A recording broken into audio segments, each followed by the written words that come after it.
Welcome back. In our last lesson on Segula nouns, we managed to get rid of case endings. You remember that originally Semitic nouns had u, e, and a endings depending on what the noun was doing in the sentence. To a king, of a king, those forms no longer exist.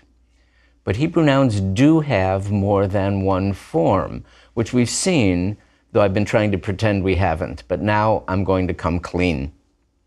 Besides the dictionary form of each noun, and of course most nouns also have a plural form ending in im or ot, there's also a form called the construct, which can also be singular or plural. The dictionary form is called the absolute form of the noun. The construct form is not a case ending, it's more like a trailer hitch. What it does, it allows you to attach another noun to the first noun. Then the form in construct belongs to the second noun in some kind of way. It's the X of Y. The simplest possible example is with our old friend melech. Usually the construct form is slightly different than the absolute form, but the construct form of melech is also melech. Now look at this. Melech Yisrael. It could mean king, comma, Israel, but for this phrase to make any sense, melech here must be in construct form, king of Israel. Another very common example is with eretz, not in the shamayim va'aretz sense, heaven and earth, but eretz meaning land, a particular country or region. The construct form of eretz is also eretz, and we have Eretz Mitzrayim, the land of Egypt. Where did the come from? We'll talk about that, about the syntax of a construct phrase, in a minute. First, I want to show you the patterns you will want to recognize, because most words do change slightly in construct form. As we've said together many times, the four forms of the Hebrew adjective are tov, tova, tovim, and tovot.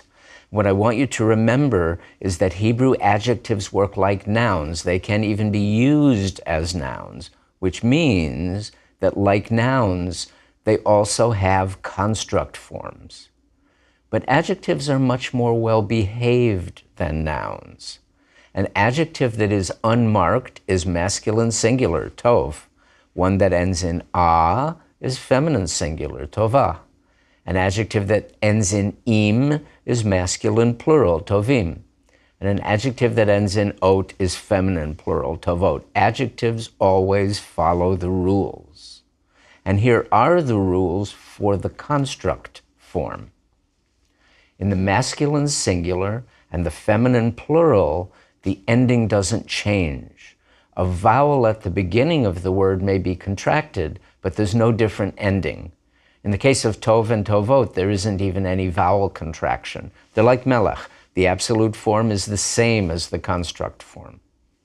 Proverbs 22 tells us that someone who is generous is blessed, and the way you say generous in biblical Hebrew is tov ayin, literally, good of eye. Ayin is a feminine noun. Most body parts that come in pairs are. But the adjective doesn't have to match it because this adjective is not modifying the noun or describing it. It's in construct with the noun, specifying in what way this person is good. The word that's in construct is always being described more particularly by what it's in construct with. A melech is a king, but Melech Israel is not just any king. He's the king of Israel. And Eretz is a land, but Eretz Mitzrayim is not just any land, it's the land of Egypt. A generous person is tov, he's good, but in the Hebrew idiom, he's good in a particular kind of way. He's tov ayin, good of eye. Now let's look at some more constructs, this time nouns. An unmarked singular and an ot plural. Same as with tov, The vowels may get shorter, but their endings won't change. A davar is a thing or a word in the sense of a message, the king's word, dvar hamelach. Notice there's no accent on dvar. It's no longer davar, but dvar hamelach. When you have a construct form, the emphasis moves away from it, so the vowels closer to the beginning may get shorter. Here's another. It's one eretz, many, aratzot, but bechol artzot Yisrael, in all the regions of Israel. So the unmarked form of a noun or adjective, masculine singular unless someone tells you different, and the oat form, most of the time feminine plural, don't have any special ending that marks them as construct forms. But the a ending, feminine singular, and the im ending, masculine plural, do have special endings in construct form. Nouns and adjectives that end in a have actually dropped a sound at the end, like so many words in French. I'm from Illinois, and that's originally a French name. We just don't pronounce that S at the end because it's French. And it's a coup d'etat, not a coup d'etat. Esprit de corps, not esprit de corps. All Hebrew nouns that end in a have dropped a tough, a T sound from the end of the word. How do I know? Because when you put them in construct form, that tough can't fall off. It's held on to the end of the word by the extra word that it's attached to. If you are feminine, singular, and good, you are tova. But if you are good looking, like Isaac's wife Rebecca, you are good of look. Tovat mar'eh. Notice that the noun mar'eh, from the root resh aleph hey, to see, to look, is a masculine noun. Doesn't matter. It's Rebecca who is being described here as good. In what way? Good of look. So the adjective has to be feminine singular to match Rebecca. Tova in the absolute form, but tovat in the construct form. Tovat mar'eh, good looking. Are there any good-looking guys in the Bible? There are. Among them, Meshach, Shadrach, and Abednego. They and their friend Daniel are going to show us the construct of an im plural. Here it is. Drop the im and replace it with a, tsere yud. These four guys were good guys. They were tovim. But according to Daniel 1:4, they were also good-looking. Tov e mareh. Again, mareh, your look, is the same. It's a noun delineating in what way these boys were good. They were good of look. The adjective had to match the boys, not the word that's qualifying it. They were tovim if you stop right there and call them good in the absolute form. But when you specify good looking, you need to make them tovei mar'eh. So, a endings in the absolute, kamatz hey, become at in the construct, patach taf, and im endings in the absolute become a in the construct, sere yud. Now some nouns. A queen is a malkah, but the queen of Sheba in 1 Kings 10 is malkat shiva.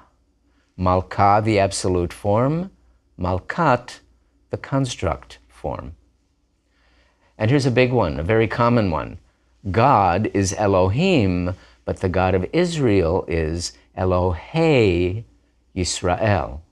Elohim, the absolute form, Elohei, the construct form. Ish, a man, uses the same form for absolute and construct.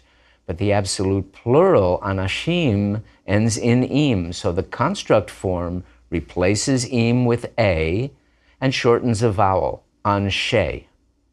Here are a couple in the absolute form. Ha'anashim asher halchu iti, the men who went with me. ha'anashim asher ba'u elecha, the men who came to you. Now let's find some men in construct.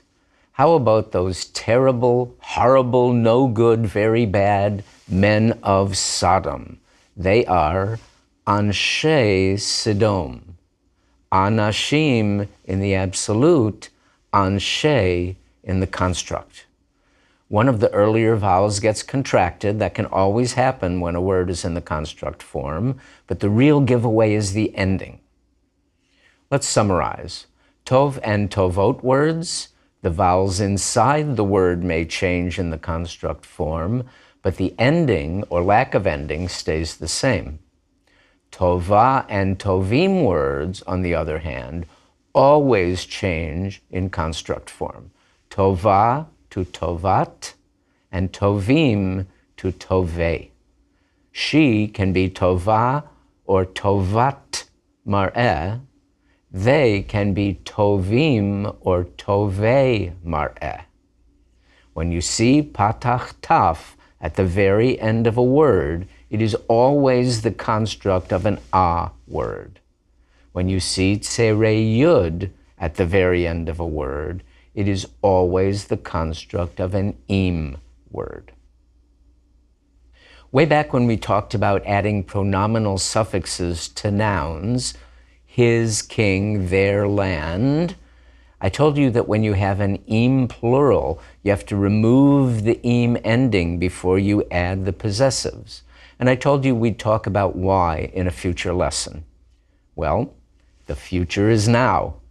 Now you know that im is an absolute ending. If you want to attach something to the noun, even a suffix, you need a trailer hitch, the construct ending. The construct form is not always the form you add a pronoun to. Remember Segulate nouns, which revert to their old form when they add suffixes. Melech, a king, same form for construct. Melech Bavel, the king of Babylon. But Malki, my king, using that original shape of the word. But you always drop im, and you always change a endings to at. Para, a cow. Parato, his cow. Parim, bulls. Pareha, her bulls. You need a construct ending to attach something to the noun. That's why the im drops off. Im is an absolute ending, and if you want to attach a suffix, you have to detach that ending so you can attach something else. And that's why the taf always appears when there's a suffix. That's a necessary part if you want to attach something to words that end in a, in the absolute. All right, those are the forms of the construct. Now we have to talk a little bit more about how it works. Malka, a queen. Malkat Shiva, the queen of Sheba. Malkat, queen of. Shiva, Sheba. But where did the come from? The queen of Sheba. You might think it's obvious Sheba could only have one queen at a time, or Israel one king, so Melech Yisrael would have to be the king. All right, then here's another example. Dvar HaMelech, the word of the king. HaMelech, the king. Dvar, word of. How do I know it's the word of the king and not just a word? Kings can have plenty of words. They would be Divrei HaMelech, the words of the king. Here's where the comes from. When a noun or adjective is in the construct form, it can never take the definite article. Only the noun at the end of the phrase, the one that's in the absolute form, can be definite. And that word determines whether the whole phrase is definite or not. As you remember, there are three ways you can tell a word is definite. One, it's got the definite article, ha. Two, it's got a possessive suffix, his king, malko, is a definite king. And three, if it's a proper noun. Yisrael and Mitzrayim are names of specific lands. So Melech Yisrael is the king of Israel because Yisrael is definite, and therefore the whole construct phrase is definite. Eretz Mitzrayim is the land of Egypt for the same reason. And Dvar HaMelech is the word of the king, because HaMelech is a definite king, and the whole phrase is definite. And what about the third way? Knowing that something's definite because it's a particular thing that belongs to a particular person. Do any of you remember Joseph's coat of many colors? In Hebrew, it was a tunic, a kutonet. His tunic, with a suffix, kutonto. But in Genesis 37:33, Jacob talks about kitonet bini, the tunic of my son. Kitonet, the construct form of kutonet, in construct with bini, my son. Ben with that suffix e, meaning my, and therefore a definite son, my son. Because bini is definite, the whole construct phrase is definite. The tunic of my son. If you want to translate it as my son's tunic, that's totally cool. After all, in Hebrew, my is attached to the son, not to the tunic. But in English, the apostrophe S is also attached to the son. That's not the way the construct works in Hebrew. The trailer hitch is on the tunic to attach it to bini, my son. Kutonet, a tunic in the absolute form. Kitonet, tunic of, in the construct form. Let's look at day 1 and day 4 of creation, which we've read together to find the construct forms. The first thing I hope you noticed is that right in Genesis 1:2, we have the word pnei twice. And I told you that whenever you see the combination tserei yud, you should assume it's the construct form of a plural that ends in im. So if pnei is the construct form, what's the absolute form? If you said pnim, very good. That's not the correct answer, but it's an excellent wrong answer because it's close enough to get you where you need to go. And good wrong answers are essential to learning Hebrew because they mean you're not just guessing wildly. You're starting to really work on your Hebrew chops. But we mentioned the actual absolute form of this noun when we first talked about it. It's panim, the Hebrew word for face, a full vowel that got shortened in the construct. Face is a singular noun in English, but it's a plural noun in Hebrew. If you have a pretty face, it's a panim yafim. Not yafeh, singular, but yafim, plural.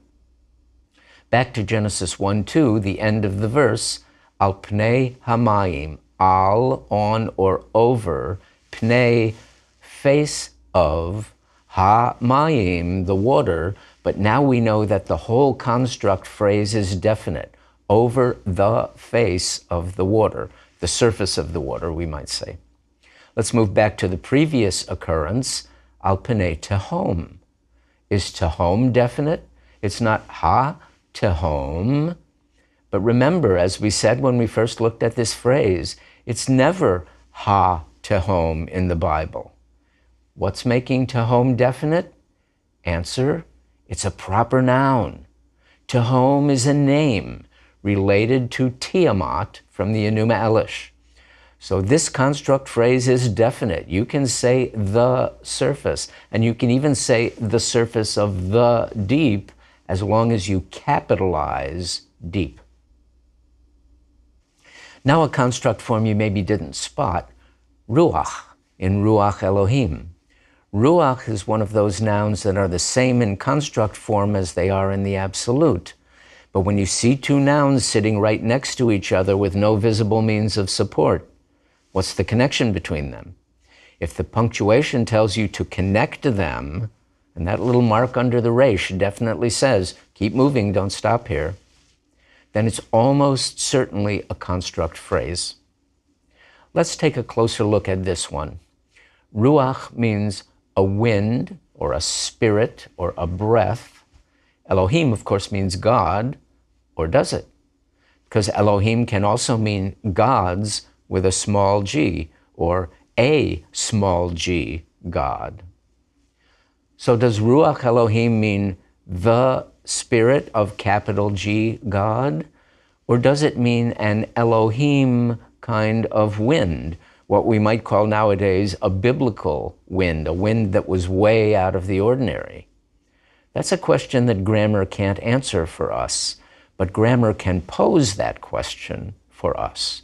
A translator has to pick one answer or another, but the Hebrew leaves both those possibilities open. Let's look at day 4. There's another Tserei Yud combination in verse 16. Vaya'as Elohim et shnei ha'me'orot ha'gedolim. The two great lights. Numbers are often treated like constructs in Hebrew, as if it were saying the duo of the great lights. Here's another example from the Ten Commandments. Sheshet yamim ta'avod. 6 days you shall labor and do all your work. The 7th day is the Sabbath. 6 is shisha in the absolute form. In the construct, sheshet, a sextet of days shall you work. And if that construct form sheshet sounds like a segalit noun to you, yes, that is one of the grammatical forms that takes on a segalit shape. We have another example right here in day 4 of creation, still in verse 16, and now you know why. Le memshelet hayom, for the governance of the day, and le memshelet halayla, for the governance of the night. Memshelet is the construct form of memshalah. Shisha, sheshet, memshalah, memshelet. Very common pattern. And his government would be memshalto, exactly following that segalit pattern that we learned before. Notice, by the way, that ha is on the noun in the absolute at the end of the phrase, the only place you could put a definite article. But the preposition le, to or for, is at the very beginning of the phrase, which is the only place you can put a preposition. It's as if the whole phrase were in parentheses, with the lamed governing the whole phrase, just the way the definite article does on the last word of the phrase. Le memshelet hayom. There's another construct phrase on day 4. Did you spot it? It's also got a preposition. Birkia hashamayim, in the firmament of the sky. A firmament is rakia. Look at verse 6, which we didn't read together. The construct form is rikia, just like kutonet and kitonet. Very common pattern. As you read and listen to the text of the Bible in Hebrew, your eyes and ears will tune into these differences. I want to look at one more example of a construct phrase in the creation story in Genesis 1, 11, and 12. We haven't worked our way through that day, but we have looked briefly at these words because they told how each plant was designed to reproduce according to its kind. Do you remember? Lemino or leminehu. Le, according to, mean, kind or species. O and ehu, alternative forms of the third masculine singular its. Lemino, according to its species, which after all is what you want living things to do. Plant a carrot, get a carrot, not a Brussels sprout. But what is it that's reproducing here according to its species? A fruit tree. Hear that? 2 nouns right in a row, fruit, tree. But there's not 2 things in that phrase, just one thing being described by 2 nouns. Our English version of a construct phrase, and sure enough, the way you say fruit tree in biblical Hebrew is a construct phrase. Eitz pri. We've also seen eitz in the phrase eitz va'even, wood and stone. Eitz means wood, but it's also the word for a tree. What kind of tree? In Genesis 1:11, it's an eitz that is in construct with the word pri, fruit, from the root pei resh he, to be fruitful. Eitz pri, a fruit tree.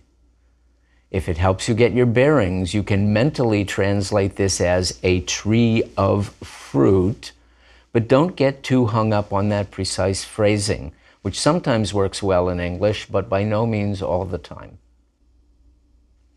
This may be a good time to remind you that translating biblical Hebrew into English is not your goal. It's just another way to help you learn.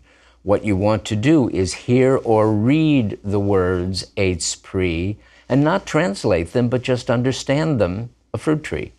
The same way you hear Vayomer Elohim, and I hope by now you just know what they mean.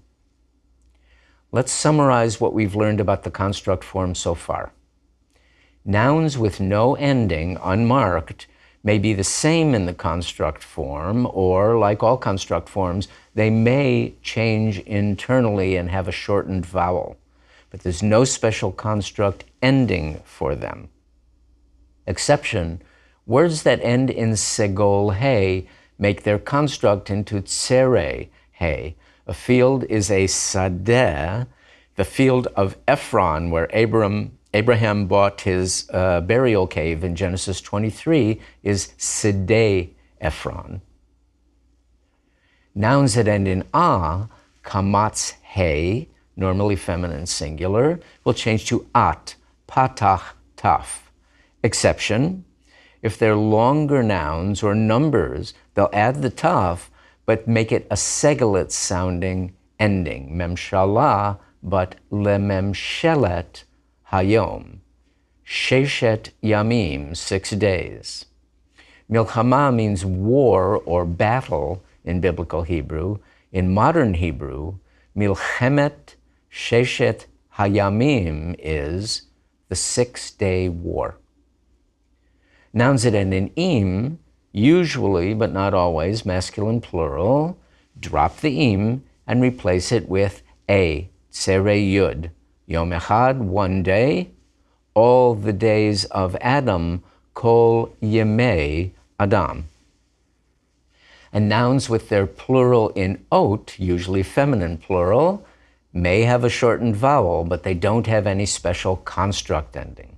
Daughters, banot, the daughters of Zelophehad, benot Tzlofchad. Very interesting women. If you don't know who they are, you'll find them in Numbers 27 and Numbers 36. Well worth looking up. You'll be glad you did. So, 2 forms with no special ending, masculine singular and feminine plural, roughly speaking, tov and tovot. 2 forms that do have special construct endings, feminine singular tova becomes tovat, masculine plural tovim becomes tovei. Adjectives and nouns work the same way. Tov, tova, tovim, tovot. Tov, tovat, tovei, tovot. Don't pay any attention to whether the O sound is spelled with a vav or not. That's pretty random. Your challenge in Numbers 22 is to find at least 5 different nouns in construct form. Should be easy. I realize that in days 1 and 4 of creation, we didn't find any tova, tovat construct forms, but we are going to find some next time because we're going to spend another whole lesson on the construct. I want to end this lesson, though, with one more construct noun that we have to face sooner or later, Genesis 1:1, Bereshit. Not ba in the, but be. As in, Bereshit mamlechet Tzidkiah melech Yehuda. At the beginning of Bereshit, the reign of Mamlechet, Mamlacha, a kingdom, Mamlechet, the kingdom of Zedekiah, king of Judah, Tzidkiah melech Yehuda.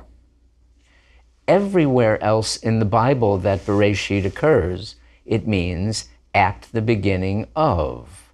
But Bereshit bara Elohim et hashamayim ve'et haaretz, at the beginning of God created. We'll talk more about this before this course is over, but now you see why that very first phrase of the Bible is nowhere near as simple as it seems. More about the construct form next time. See you then.